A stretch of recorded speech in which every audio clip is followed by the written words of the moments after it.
So, ladies and gentlemen, Christian is going to come on. This dude is a powerhouse entrepreneur, business builder, multiple seven figures, I should say. Multiple millions of dollars, and it's just all about scaling, all about making a huge freaking impact. So if that's you want to grow your impact, you want to scale your business, and deliver your love, your services, your gift to the world even more, lead powerful teams, definitely stay tuned, stay connected. Before that, let's talk about the sponsor message. If you are basically everything I just said, a leader who wants to impact the world in a big way, I would also love to support you, whether that's starting your own podcast, being a guest on the 12-hour marathon and podcast, becoming your greatest possible self. I am here for you to help you get your message out into the world. So let's talk. If that is you, you can email me, chris@beyourgps.com. You can find me on Facebook as well, facebook.com/th3burns. And you can also find me on Instagram @IamMillionaireChris and direct message me there. And I look forward to connecting with you. However and wherever you're at, I love people who are out to make a big impact in the world. So I acknowledge you for stepping up to that, and I'm excited to see how we can grow together. Next up is the iTunes review of the week. This week it's Brian Kelly, authentic and energetic. Chris is as authentic as one can be. He loves helping people, and his energy is infectious. Watch this show if you want to become your greatest possible self. Absolutely watch this show. 100%. If you want to give us a review, if you want to let us know how we're doing with the show, give us some encouragement, some feedback, go to beyourgps.com/iTunes, and you can rate and review there and let us know that. And also subscribe while you're there so you can get all the latest updates and episodes, and keep becoming your greatest possible self. Keep becoming your greatest possible self. Keep that fuel flowing so that the fire stays lit, so you keep growing and truly making a big impact in the world. Now, I'm going to introduce Christian in just a second. Before that, grab a piece of paper, grab a pen, be ready to take notes, because this is going to be the gold, okay? So stay tuned all the way from start to finish, because one idea has the power to transform the rest of your life. And I know Christian has some serious experience and wisdom to share with you to really make that difference. Let's introduce him. Christian Chasmer empowers entrepreneurs to build their business with systems that give them freedom. He works with CEOs and young people who are out to impact the world in a big way. He believes they can enjoy their lives while they do it. At 26 years old, this young entrepreneur has already built 2 successful companies without sacrificing his lifestyle to stress and burnout. Can I get an amen? The key, he will tell you, is systems, systems, systems. Starting in college, Christian built a franchise from 0 to 1.2 million in annual revenue. He then co-founded the real estate development company CC Solutions and grew it to $6 million in revenue in under 2 years. To help others create the same satisfaction he's found in life and business, Christian authored the bestseller Lose the Limits. Break your limiting beliefs, become a more productive you, and achieve everything you want in life. Christian's give-first mindset and skill for building systems help him fulfill his mission to help others make an exponential impact and simplify business. He lives with his wife in San Diego, California, and we're blessed to have him here with us today. Christian, are you ready to rock the house, my man? I am. All right. I know you already answered that before, but I just wanted to hear it again, man. I want to hear, yes, I'm ready. So I appreciate you being here, man. We're live on Become Your Greatest Possible Self, and we're going to dive right into the theme of the day, which is a burning obsession, your burning obsession. I'm curious, how has this concept of having a burning obsession made an impact in your life, man? That's a great question.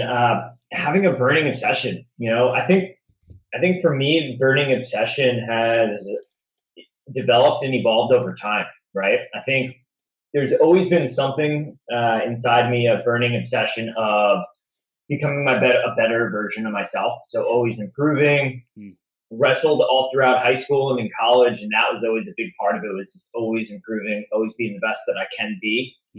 Grew up in a really small town, but always knew that there was more for me out there than just staying in the small town and, living that kind of closed off mindset. Yeah. So for me, the burning obsession has always been, 1, improving myself, improving my circumstances, and then 2, finding a way to help others as well. So, always looking at what I'm doing and then adding to other people as well. So for me, I don't have like a specific burning obsession, like creating computers or getting people to Mars, like Elon Musk, and maybe that'll develop over time.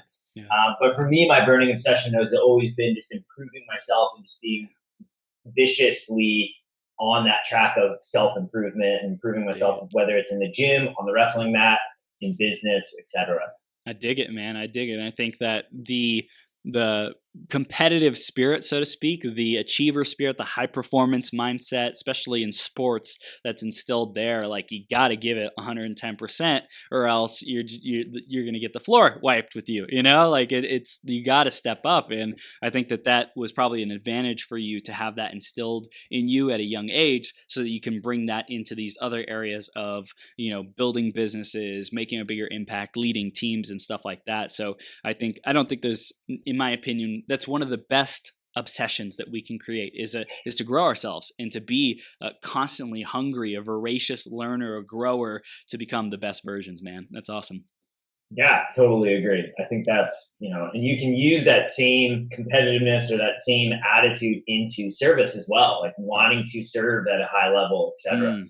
Mm. That's beautiful, dude. I love it. So I mentioned it a little bit in your bio and intro, but why don't you share a little bit more with our audience about who are you? What do you stand for? What do your clients come to you for today, man?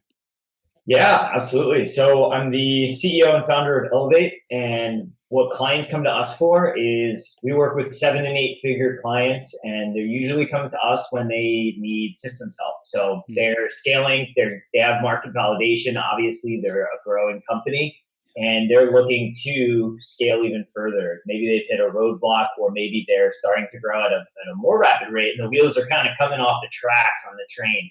And we come in and we work with their leadership team to help build those systems and get the team, one, all aligned under the same vision. So going in the right direction, in a rhythm with each other. So everyone's communicating, there's transparency, etc. And then everything is systemized. So there's that next man up mentality where people can really come in and help each other and come off the bench and execute at a high level all the time.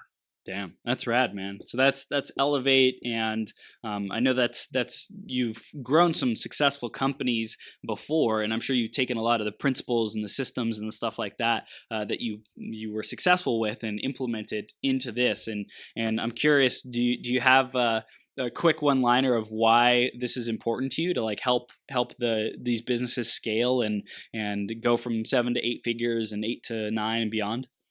Yeah, absolutely. So we work with companies that we truly believe in their mission, and we believe in what they're doing, and they're making a positive impact in the world, right? And for me, yeah, in my other companies, I was getting burnt out, and I was getting that the typical entrepreneurial hamster wheel, as I call it. You're working 80 hours a week, you're not making that much money, you're not making the impact you want, but you don't know how to change it, right? And through systems and leadership, really going down the rabbit hole of both of those, I was able to pull myself out of that and systemize my business and be happier, make more money, and make a bigger impact. So seeing that entrepreneurs are really the lever that change the world and can move the world in a big way, for me, it's hyper important to help these awesome entrepreneurs that are on a big track. They have a big moonshot. They want to make a big impact, and they're a little stuck, or they're growing and the wheels are falling off the tracks and they don't know how to stop it. So that's why, to me, it's really important, because entrepreneurs change the world. Yeah. Dude, I love it. I love it. This is gold. So I want to go back into your journey and talk about what inspired you out of college to start, building such a big business and going for like that big dream and vision. Yeah, great question. I actually didn't think I was going to be an entrepreneur. I never even knew really what an entrepreneur was. I thought those were the people on TV growing up in my small town. Like, if you wanted to make money, you either became a banker or you became a lawyer and you moved to New York City. And I was on the pre-law track. Like, I was going to be a lawyer because I wanted to make money, and that was about that. Junior year of college, I saw a piece of paper on one of my desks in class. Literally, it was just a printed paper cut in a square. And it said, run your own business over the summer, make $10,000. And I had $30 to my name at that time. And I said, wow, all right, sign me up. I'll do anything for $10,000. and I wound up running my own exterior painting company, so a franchise of an exterior painting company, and it completely changed my life. Like, it was the hardest summer of my life, lots of tears, lots of struggles, lots of late nights, but it showed me what entrepreneur was, and it just opened up this world to open up my world and open up my eyes to a totally different world. Um, it was kind of like going through the wardrobe in Narnia. Like, now I see this whole new thing and I can't go back. So that's where I decided to be an entrepreneur from that point forward, and Wow. be a better person and be a leader and be someone who can be an entrepreneur. So that was the total pivot in the road for me going down that path. And I think at that point in life too, I had a pretty good chip on my shoulder where I wanted to build a big business, right? And that's all I really cared about, building a cool business and being an entrepreneur. And that's what led me to start and build the real estate development company, and then get hyper obsessed with leadership and systems and scaling it. Yeah, dude, that's amazing. So you saw this opportunity, came across your desk. You're like, why not? Let's go all in. And then from there, you started saying, well, like what's possible. Like I figured it out. It sounds like you're a fairly quick learner. You made some mistakes that caused like heartbreak and stuff early on, but you were able to like stay in action and be focused on the goal and moving forward. And it sounds like you pretty quickly outgrew that phase. Yeah, well, I think we all. I mean, I think the more we can fail, the more we can ultimately succeed, right? It's those rapid iterations and those feedback loops. Like, the more we fail and the more we learn from the failure, without our ego blocking that learning lesson, the faster we can learn and the faster we can grow. So I feel like getting thrown into the fire with that franchise, I just learned years and years of experience in 6 months. And then I did it again the next year. And then I moved up to Boston and started my own division. So I did it again for a third year. Wow. And that's where everything really clicked for me. And I got the confidence or the naivety to jump off with my partner. And we left that company and started our real estate development company. And from there, second business, we were like, oh, cool, we'll be millionaires in like 3 months. We're like, what should we do with all the money we're about to make? And obviously was not like that. We got punched in the face a ton. We hit a ton of brick walls, super stressful, super ego and humbling.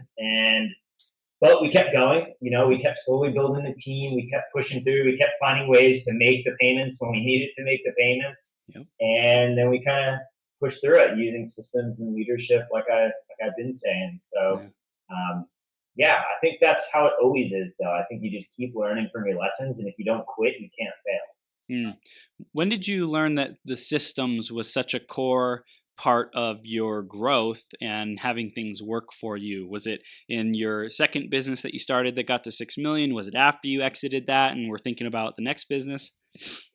Yeah, great question. So I had an idea that they were really good from the franchise company, the student painters, the first business, because they had the franchise, right? A franchise is just a set of systems. So from there, I saw it in action, and I don't think I fully internalized why it was so important. It was just there. And then when we started my real estate development company, me and my partner were really shoot from the hip kind of guys. We were showmen. We're like, just get us out there. We're going to find a way to win. We'll figure it out. Like, we're good. We can do it. And when we were after about 7-8 months, we were about 5 weeks away from bankruptcy, and we were pushing really hard. And we're like, I went away and I said, gosh, I gotta look in the mirror and really think about what's going on here. And I realized it was because of that shoot from the hip, everything's laissez-faire style. And what happened was we had no structure in our business, and it was showing. So I went back and we started getting really deep in implementing systems, implementing Vern Harnish's scaling up, implementing Sam Carpenter's work the system, and really just got nitty gritty on the details and the systems, and the whole business turned around from that point. Wow, that's incredible. So it sounds like personal development was a pretty big part of your journey. When did you like really become comfortable or like go all in, would you say, in terms of growth? Was it all the way back in wrestling? Was it in college? When did that become really important for you? Yeah, personal development. I wasn't the greatest person or the nicest person in high school, and even throughout college. I would venture to say I was a jerk, kind of.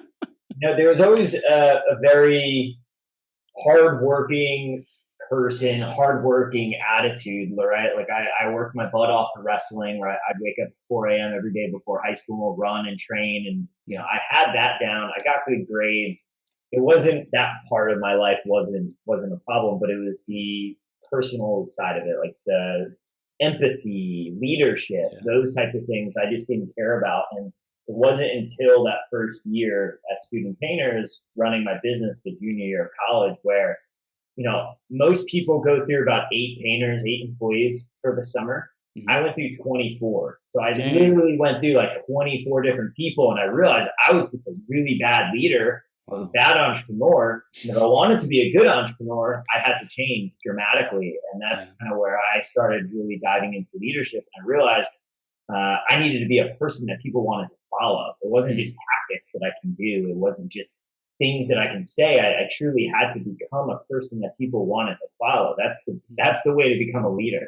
Yep. And from that, the whole personal development journey, that whole rabbit hole started at that point and completely changed my life. And now it's one of the most important parts of Yeah, dude, that's rad. So I want to hear about Elevate and really what is the philosophy that you're teaching there, and how can our audience of entrepreneurs and business owners start to adapt and adopt these principles and practices so that they can grow themselves.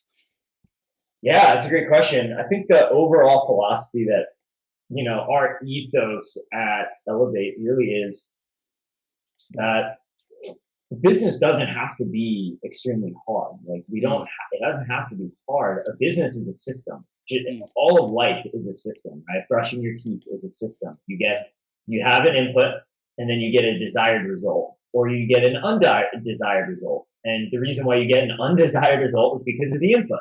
yep. So you just have to change the input. And that's all business really is. So if you can look at your processes, like your sales process, your delivery process, your onboarding process for new clients and new employees, Mm, and you look at what you're doing in these facets and you break them down to A, B, C steps, you can start pretty easily seeing what's working well in your business and what's not working well in your business. So mm, I think a lot of people get super intimidated by systems, and they one think, oh, I'm not smart or I'm not a systems person, so I can never do it. And that's just not true. Everyone can implement the system. Or two, they think systems are going to like take the soul out of their business.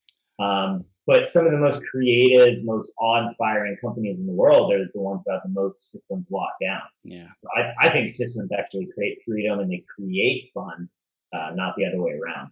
Yeah, and also I know E Myth was a book that I really like studied by Michael Gerber, and he talked about how in this like hotel that he went to, like the person who checked him in or whatever asked what his what his favorite newspaper was, and what kind of coffee he liked, and different stuff like that, and it didn't even register on him. It was like just regular conversation. So he goes to his room and like he finds the next morning or whatever, he finds a newspaper out in front, and he finds his coffee brewing away. He's like, I don't even know how they knew that I had this thing, that they knew about this, that I love this. And he's like, oh wait, they asked me, and he found out. And I think like he said the next time he went back, they did the same thing, and it was consistent and it was repeatable and it was a system that allowed the business and the people who operated the business to get the best ingredients together, the input, to be able to create an amazing experience and output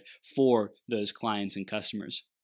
It's 100% right. And at the end of the day, that client, Michael Gerber, is now super happy, Yeah. loves that hotel, and wrote about it in his book. Yep. Yep. Absolutely, man. So, how would you recommend we start looking at our systems and processes to know which ones are working effectively, which ones aren't, and how do we know where to start? Because it can probably be pretty intimidated all the different places that we could take action on and grow in and be more effective at.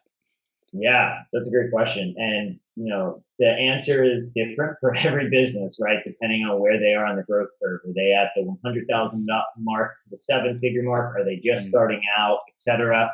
Um, one thing that I would say is I would look at where the biggest bottleneck or the biggest pain point is in the business. So are you having customer issues a lot, or are you having sales issues a lot? Those are two very different issues. So look at your biggest pain point and then start looking at the process that led you to that pain point. So if you're having clients that fall off after 6 weeks and you're trying to have them stay for a year, well, then your client onboarding probably needs to be tweaked, and you need to break that down and look at it in terms of that. Yeah. If you're a six-figure entrepreneur and you're doing everything in the business and you feel like you can't grow the business because you're so busy doing everything else, we'll start looking at the 1 to 2 things that take up an hour a week in your business, and then work on delegating that. Maybe that's delegating sending invoices or creating proposals. If you're like a freelancer, creating proposals can be very time consuming. Yep. Well, maybe you can hire an assistant and take that one thing off. Because if you can remove 1 hour a week from your workload, you're literally getting 52 hours of productivity back a year, which is 2 full days, which is pretty incredible. Yeah, and I think most businesses and business owners and employees have, I don't want to say just one hour a week, but like 3, 5, 10 hours a week that they're spending doing random stuff that they probably don't need to be doing, or could be delegating and, paying a fraction of the cost, and be able to get their time to stay in that genius zone more often. Yeah. Oh, 100%. 150. I'm sure there's hours and hours upon hours of stuff that they can delegate out that they're not even thinking about. They're just doing it casually. 15 minutes here, 15 minutes there, 15 minutes here, 15 minutes there. Email's a big one that everyone gets sucked into. They don't think it's taking up that much time, but it really is. Adds up. It adds up. Yeah, and I think it's knowing, what do I do? What's the process? What's the protocol for when this comes in? Like for us with the 12-hour marathon, we got a lot of booking agencies who message us about guests being on our show, right? And it's like, okay, well, I could sit there responding to all these people, saying a standard response of saying, okay, you look like a great guest, and you got to go through our process, go through the pre-interview call, and then we'll go from there. Here's more info on the show. I could send all those emails, or I can have an assistant who I pay, to do that. And then I can stay in my genius work of creating more opportunities, more high level deals, that kind of stuff. So I think it's also for businesses to be aware of where is their time going, and also what you said about what's the pain point, where are we struggling the most? Where can we redirect energy that is low priority tasks into the higher priority activities? 100%. I mean, the goal as an entrepreneur should really be to be sitting in your genius zone all the time. Yes. Doing what you love doing and what you're really good at doing all the time. Yeah, man, I love it, dude. So when you work with a business, what do you find some of the most difficult challenges are about giving people the systems, or teaching them to use the systems, and then actually having them execute on those systems and processes? Yeah, great question. I think one big challenge could be team buy-in. So we work with some pretty big teams, and even with small teams, this could be the case as well. Is the entrepreneur always throws stuff at people, right? They're like, all right, this month we're going to do this, next month we're going to do this, like all this stuff. So it's almost, it turns into well, if we just don't implement it for a month, the owner is just going to forget about it. Wow. And we'll be able to do the work that we do.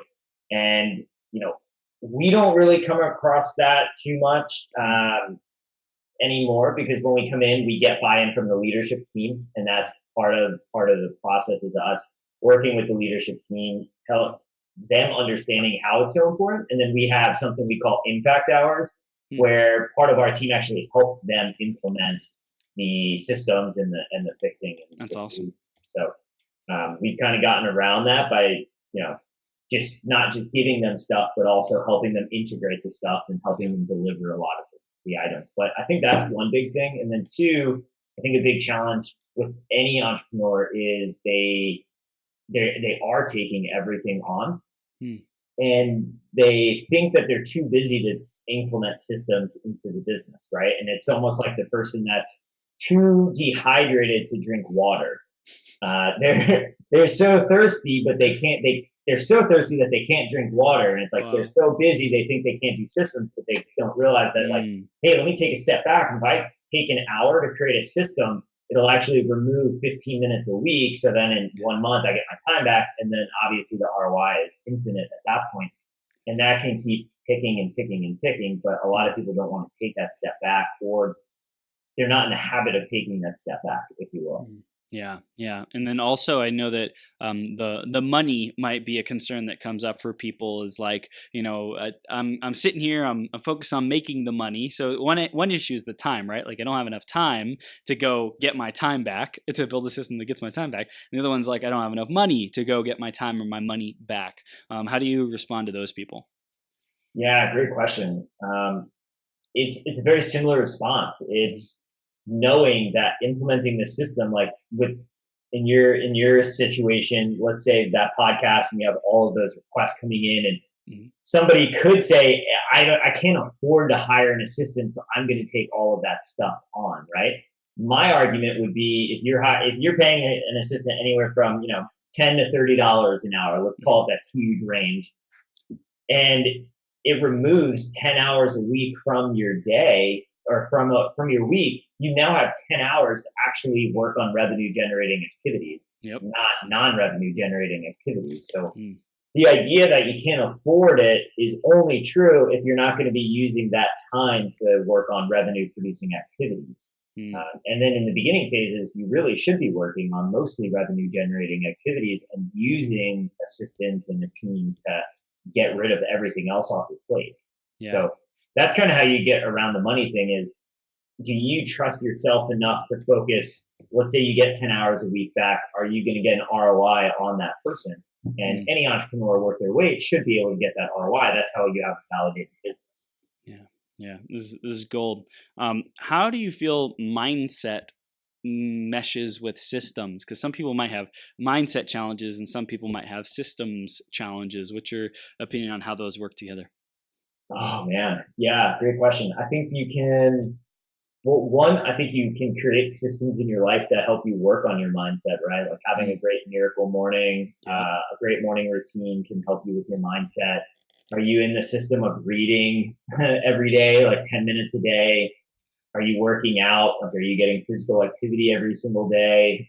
So there's systems that can help you work on your mindset. But I think so. In that essence, I think they go hand in hand. And you can also create systems in your business that creates a great mindset for your team too, right? You Yep. can have culture building systems put into place, book clubs, anything of the sort. There, I think a lot of people may not have the right mindset to implement systems if they don't believe in their business enough, or they don't believe in themselves enough. Wow. And that purely comes from a mindset and really a confidence perspective. Is like, I don't know if I can create these systems. One, because I don't believe my team will follow them, which also is like, I'm not a great leader. Two, I won't follow them, which means I lack discipline. Or three, like you said, I'm so busy that working on systems feels like I'm letting people down or I'm lazy. And that's, once again, that's a mindset shift. Is actually, if you're working on the business, you're getting a way higher ROI and you're actually helping people overall.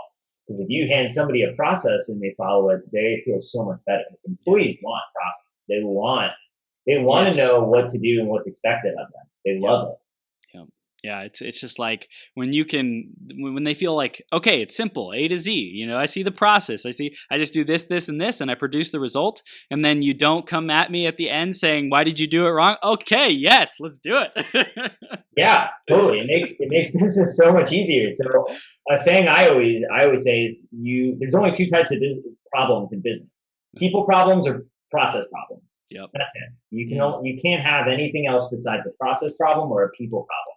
And if the person didn't get you the results they wanted, but they followed the process perfectly, well, that's a process problem, not a people problem. Pretty easy. Let's fix the process. If they didn't follow the process exactly, well, that's a people problem. That's easy too. Let's solve the people problem. Why didn't you follow the process? Yep. So it makes life a lot easier when you have a process. Yeah, gold, man. How is social media supporting you in your business and in the systems that you're using on social media. How are you seeing those blend together? Yeah, I think social media, can be completely, while you still have creative aspect, I think it can once again be systemized too. And any type of, for us, like for me, I write an article every other week, Mm-hmm. a blog post article that's value driven, and that brings in a good amount of our clients and our leads because it's, someone will read those and get actual value, not just like clickbait stuff. They'll get real value that they can implement into their business right away, and they'll read that for 6 months and be like, "Gosh, I need to get this person into my business." So, and that's systemized where I write it out in a Google Doc, and then my Yep. assistant will get the picture, she'll upload it to the Awesome. blog, she'll send it out to the email list, she'll send it out on LinkedIn, and that's it. All I have to worry about is the creative, and then that's on my calendar every single week, every other week to write that. So that's a way that creatives can also systemize. Is maybe you don't want to systemize the creative part, like writing copy, if that's your jam and that's what you love doing. Personally, I like long form writing. Mm-hmm. You can systemize everything else out. Like that usually takes me about 30 minutes, and now I don't have to worry about that. So that's a Yeah. lot of time back, and I can just focus on the creative side. Yeah, that's powerful. It's once again staying in that genius where you're best because people can't let's say you bring on an employee, they are not most likely able to share the genius of systems and of business growth strategies and leadership that you have picked up over the years. So you just I just need to pour out this raw data, just get it out, and then you take care of the rest. You take care of the formatting, getting onto the internet, and of course there's like processes and systems for that too, and marketing it and all that good stuff. So it's like just continuing to stay in that genius zone. Yeah, that's exactly right. She makes it super pretty, makes it look really nice, puts it on her website, and it looks great. It's an awesome product at the end Yeah, that's awesome, man. That's awesome. I know you mentioned that serving and giving is like a big part for you as well. Tell us a little bit more about how you bring that into your business and systems. of the day. Yeah, absolutely. For us, well, just at the top line of it, at Elevate, 3% of all of our revenue goes to funding like innovative education projects Oh, around the country. So companies and nonprofits that are teaching entrepreneurship to high schoolers, personal development, mindfulness, financial literacy. We partner up with some nonprofits and we donate 3% of our revenue to them because for me, my personal, if you want to call it a mission or hey, a big pain point that I always think about is the education system and yep. how we're not teaching kids personal development. Like I said, is very important. We're not teaching people entrepreneurship. But for me to grow up in that small town and not know anything about entrepreneurship, not know anything about personal development, not know anything about financial literacy, Mm, it's pretty mind blowing that I got super lucky. Like if there is that piece of paper wasn't in front of me on that table that one day in junior year of high school or junior year of college, my whole life would be very different. So mm, I don't think it needs to be up to luck for mm, people to have that mm. choice. So No. that's always been a huge passion and a thing of mine. So that's why the company, we donate 3% of our revenue to helping with those projects. And we love working with education companies too. Like one of our clients right now, Mm, Character Strong, they're an amazing, amazing company and they're doing amazing things in the education world. So we also try to work with companies that we believe in. And then on a a personal side too, giving and serving is really anytime I'm learning something and mm, there's somebody else that's struggling with something of the sort, I love just giving them a reference or a resource or something mm. of that sort and just giving back, being a go giver, right? Bob Berg's book, The Go Giver, I Yeah. truly subscribe to that and believe in it. I think it's an amazing book, an amazing philosophy. Is you're the more you give, the more happy you're going to be, regardless of the outcome afterwards. Yeah. So for me, it's where can I give in every situation? Mm. And sometimes that's nothing to give, right? Sometimes I don't have any experience to share, but I can listen and Yep. I can, maybe be that person that person needs to listen to and be supported on. So Dude, it sounds like you've gone through like huge consciousness evolution from where you used to be, being more selfish, more of a jerk, to where you are today. It's incredible, man. It's really inspiring. Thank you. I appreciate that. Yeah, yeah, man. How do you encourage people to go through like something similar? How can you empower them or encourage them, give them wisdom, or what would you recommend to them if they are also looking to become a better human being, and make the world a better place? Yeah, great question.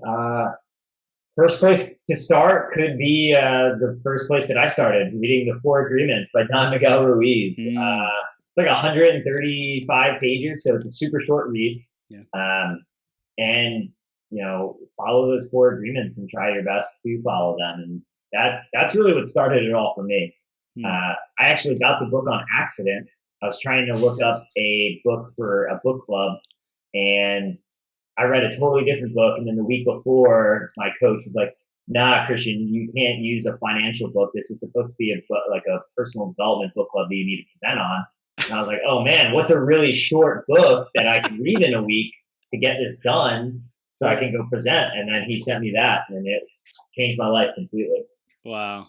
That's incredible. It's amazing how things like just line up for us, come into alignment, and you could never predict things happening the way that they do, but it's so amazing, so beautiful. Totally agree. Yeah, totally agree. I love it, man. So I know you live in San Diego with your wife. How has that relationship? Congratulations, by the way. How Thank has you. that relationship made a difference for you in your life and your work? Oh yeah, all the difference, Mm, man. It's been absolutely incredible. I think before I was in this relationship and before, we were married, I had a very superficial understanding of one, love, two, mm, commitment, and three, just really empathy, right? yeah. I think beforehand I was a good person and I loved people, but when you're into a relationship like this, it changes your perspective on those things dramatically, and it kind of raises your capacity to love and opens your eyes to other things out there. I've always wanted like a family and etc., but you know, actually being with someone that you're working on building a family, it matures you up in a way that I don't know if anything else can. And Mm, um, that's just from my own experience too, right? This is just one person talking, but for me, it's changed also the way I look at business too. mm, Um, like I said, I had a huge chip on my shoulder beforehand about business, where I was like, I just want to build a big business. I want to do this and blah blah blah. And then since having being with Brittany, and I'm really looking at business not just as like a numbers game, mm, chip on your shoulder kind of badge. It's more of a okay, well, what good can we do with this? What's business is a tool, and we can use it for good, and we can actually do something useful with it, not just brag about the numbers you're doing with your boys and friends. mm. But I think it's totally changed my perspective on business too. Yeah. Yeah, dude, I love that. And I think I felt something similar since dating my girlfriend. We met in February of last year, 2018. And I felt like I've stepped into, even though I don't have a kid yet, I've stepped into the father energy, like the Mm, parental energy, the being responsible, the being the provider, not just for her, but for my clients, for my team, for my business and organization. Like I'm open and empowered by that responsibility rather than wanting to run away from it, wanting to not deal with the hassle. And it's like, hey, this is a part of it, and I'm empowered and fulfilled by it rather than being disempowered by it. And I've seen a huge shift in myself from that. So it sounds pretty similar. yeah, totally agree. And your mindset shifts from me, myself, and I being Yeah. like you have friends and you have partners and business partners, and yes, you feel really close to them. But at the end of the day, we all think we're the center of our universe, right? Yep. But I think the closest thing to really seeing that we're not is having that other partner where now every decision is put through your brain, internal brain, as is that going to make them happy too? So Wow. it's really cool. It's Yeah. really I love it. Yeah. Yeah. That's rad, man. Do you know when you're planning on having kids? Not anytime soon. Not this year. Yeah. Probably not next year either. We want to enjoy the marriage and Yeah. do stuff like that. But yeah, they're on the horizon for sure. Definitely, man. Where do you see your own company Elevate? Where do you see that going in the coming years? Anything that you're most excited about or really looking forward to? Yeah, I'm really excited. Right now, we're just building the business. We're growing the business. We're looking to serve more people and become even more aligned in terms of the missions that we support. So Mm, we're getting even more discreet, I guess you could say, on like who we work with, and more essential on what types of companies we're saying yes to, what types of mm, companies that we're saying no to, and growing from that aspect. yeah, And then eventually also, starting to invest in companies and start building companies as well from inside Elevate. So yeah. that's a little bit about what we're doing, but we're mostly focused just on growing Elevate and serving our clients to the best that we can. Yeah, that's rad. What do you think are some of the greatest benefits that companies get from working with you? Like, why do they say heck yes after you're done working with them, or you've substantially invested your services and gifts into them to help them improve? Yeah, great question. I think, after working with us and during working with us, they're getting an objective third party that's looking at their business with no bias, no emotion, and just saying, hey, this is what's best for the business from our analysis and our objective third party look, right? Mm, So when you have a leadership team, there's a lot of emotion, a lot of charging in there. But if you can have that objective third party come in and say, "Hey, I see everybody's side. This is what we think is best for the business." It just mm, really helps with the strategy set and vision setting. But on top of that, too, a lot of our entrepreneurs now are working more in their genius zone. Profits are doubling. Revenue is going up at a high clip, mm, exponentially growing, and we're really quelling the chaos. yeah, We're bringing structure to things that usually they didn't know why things were happening. Now they understand why. Have mm, systems. We're building their team out. We're helping them build their dream team so they can. We've been talking about sit in their genius zone yeah, all the time, and yeah. that's why clients I think stay with us and love working with us. That's what Mm. our only goal is. That's awesome, Christian. What do you say when there's two leaders who have conflicting viewpoints, and they're like, even if you present the data, you present the strategy, they're still like, I don't like it, and they don't like sit well with that. How do you respond to that, or have you ever encountered that? Yeah, totally. Are you asking two leaders that have opposing viewpoints and they're clashing, or two leaders that disagree with my analysis? The two leaders are clashing with Yeah, themselves. Yeah. that is probably the most dangerous part for a business to be in, Yeah. a very dangerous place for a business to be in, and I have seen it. I've seen the magic that happens when business leaders are aligned and Mm-hmm. rocking and rolling. Mm-hmm.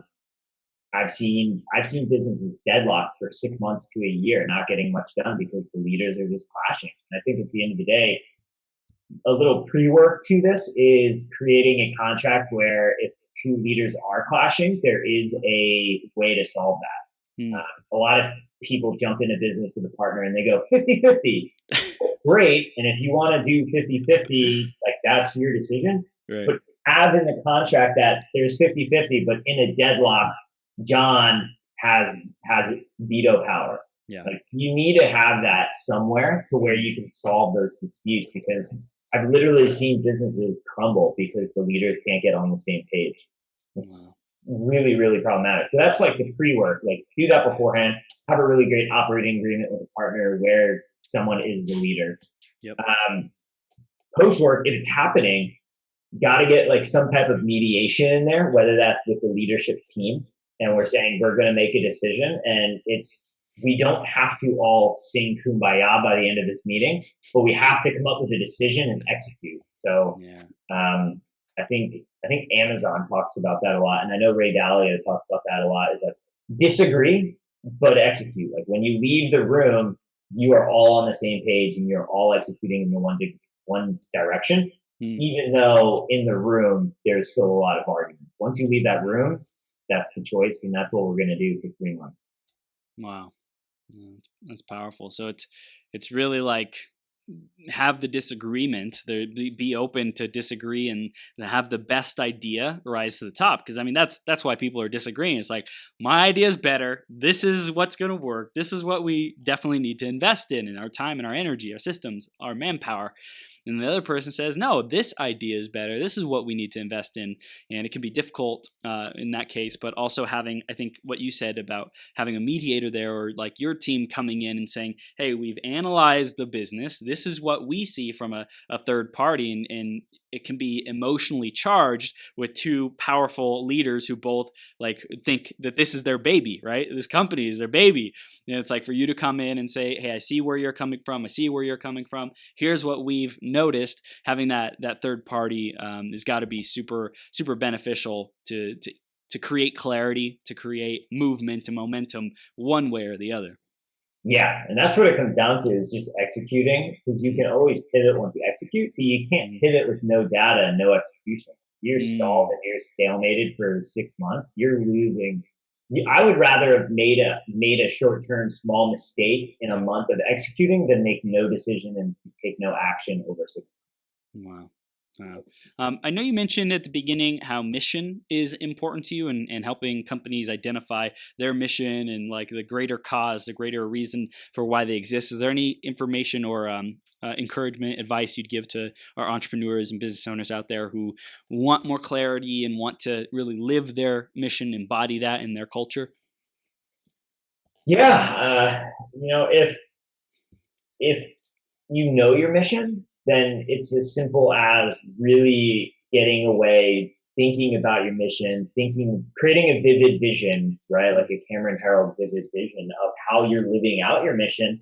And then the hard work is of actually living it, right? Yeah. It's so easy to say yes to a client that's not aligned with you just because the money. It's so easy to kind of stray from your laurels a little bit, but if you can have that mission up and you can believe in it and you can act by it creates a habit. Everything in our lives is a habit. So if you can live by your mission for 2 days, that'll turn into 4, turn into 6, yada yada, and have the team live by the mission too.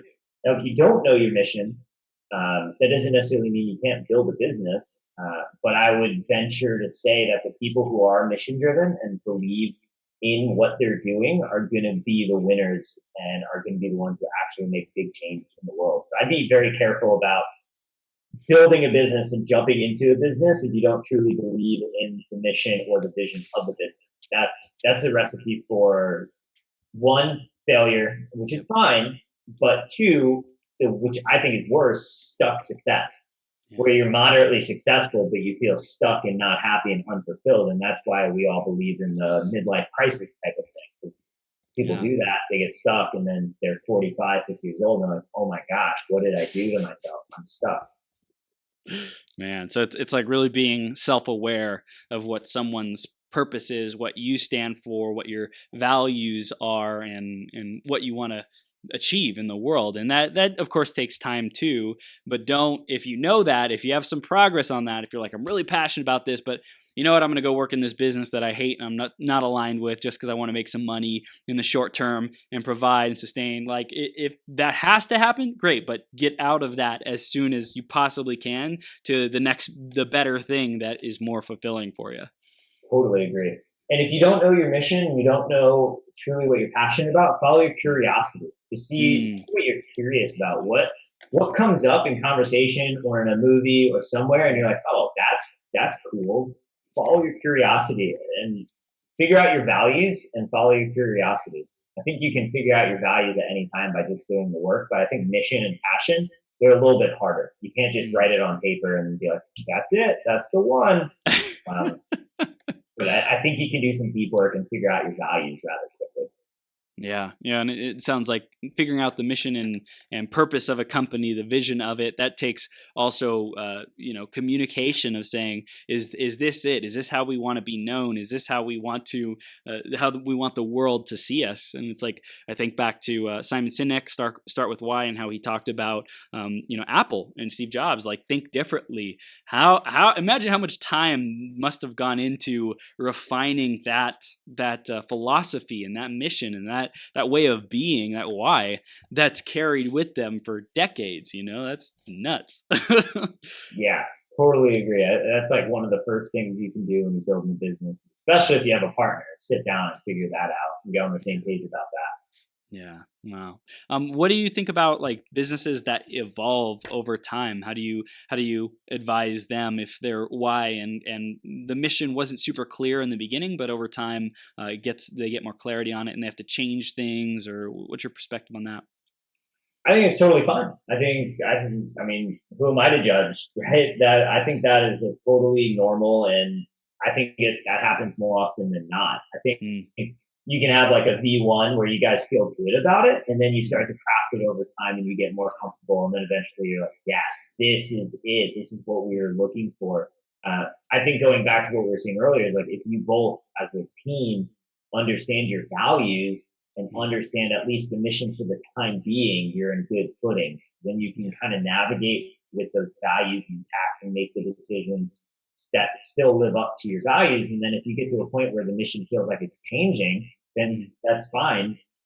I would just say make sure you have buy-in from everybody else on your team too, and know that if you have a 20-person team, 10 of them might leave because they don't believe in the mission anymore if you're changing the mission. So just Wow. be aware of that and be comfortable with that. And that's a decision that you can make. That's fine. People do it.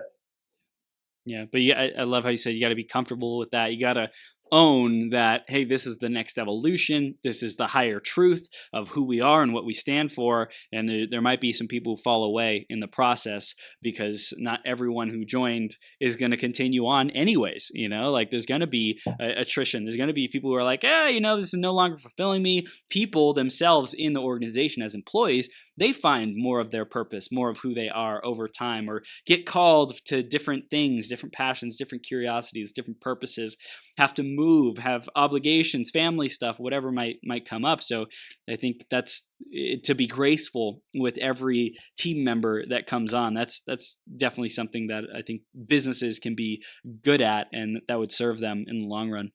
Totally. And I think there is some point where, if you're changing your mission every year, that's a bad sign. That's not good, right? Yeah, That's no. do some inner work and think about what that's representing in your life too. Mm.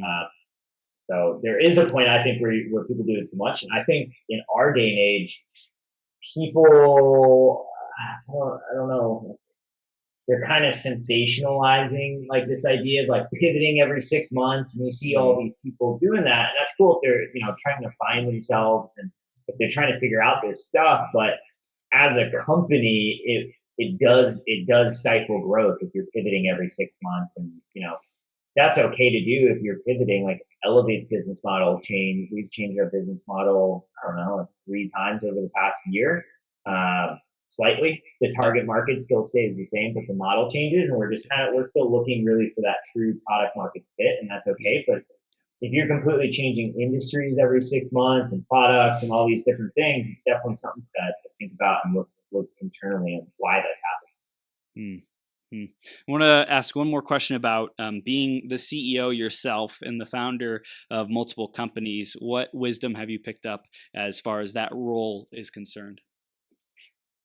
Oh man, as far as the role is concerned, I think one piece of wisdom that I found, and it's definitely continued this through the entire thing, is that the people are the most important part of the company. And I Mm, don't just mean that as like a human resource thing. I mean, as you really need to take on ownership of the well-being of your employees and your team and put them first mm, in most situations. yeah. I think a lot of CEOs forget about that. And for me, that's why I went through 24 employees my first year in business, right? Or my first 6 months in business, because I didn't care about my employees. I cared about the numbers, and I was what I call a selfish leader. Mm, But when you really start to think about your employees and you start to care about them outside the work environment, that's mm. when you create loyalty and you create trust, and they'll go through the fire with you and for you. Wow. That's powerful, man. I love it. I love it. So is there anything else that you wanted to cover on systems, on being able to create that high performance mentality in workplace or culture? Anything else that you wanted to briefly touch on, man? I think we covered the gamut. Yeah, I think we covered it. Love it. Love it. On fire, man. So, Christian, how do people stay connected with you, and what do we want them to do next, man? Yeah, sure. They can stay connected with me by adding me on Facebook or LinkedIn. And if they want to learn more about Elevate, they can just head over to elevateyoursystems.com. Beautiful. Dude, Christian, you're a freaking powerhouse, man. This is gold. And elevateyoursystems.com. Everyone go visit the website. And Christian, we have a final thing here. It's like 60 seconds of your greatest wisdom, greatest encouragement, and empowerment for our audience to truly step into their greatest possible self from your heart. What is that, man? The win it to minute. What would you recommend and encourage our audience to do? Yeah, great question. Something that I always think about in tough situations, and really a lot, is a poem that my mom used to always read to me. Actually, it's a famous poem, but it's a Robert Frost poem, and it's two roads diverge in the wood, and I took the one less traveled by, and that has made all the difference. And I think about that quote a lot, of taking the road less traveled, and a lot of people in the world take the road most traveled, a lot. And if you're looking at 2 points, don't think about what everyone else is doing. And it's so easy to do that with social media these days. And we play the comparison game, and we're saying we're not good enough. And we're saying, this person has all this and this person has all that. And we're looking at social media constantly. But if you can really get rid of that in your mindset and just do the decisions that feel right to you and take the road less traveled, it will make all the difference. Gold. I love it. Christian, you're a champion. Thank you so much for being here, man. Looking forward to growing together, and I appreciate you. Have an amazing day, okay? Absolutely, Chris. Thanks a lot. It was a lot of fun. Awesome, man. We'll see you soon. Yeah.